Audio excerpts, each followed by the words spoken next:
Paano nga ba namo-monitor ang mga bulkan? Kung ikukumpara natin yung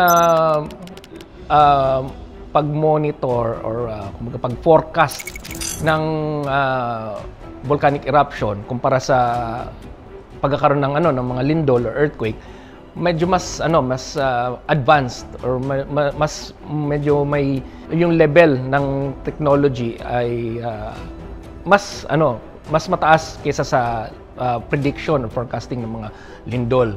Pero lang 'yon sa mga yung mga major eruptions, no. Halimbawa ay yung magmatic na tawag natin. Kagaya nung sa Mayon Volcano noong 2023, may mga tayo doon na nakakapagbigay pa tayo ng warning. Pero unfortunately, kadalasan sa mga bulkan sa Pilipinas, nagsisimula siya as yung tinatawag nating mga phreatic or phreatomagmatic type of eruption, kung saan nangyayari yun is dahil sa pagkulo ng tubig sa ilalim ng bulkan.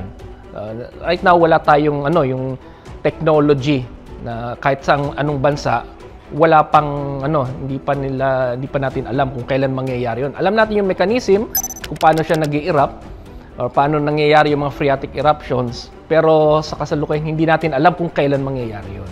Sa pamamagitan ng mga datos na ito, natutukoy ng PHIVOLCS kung gaano kaaktibo ang isang bulkan.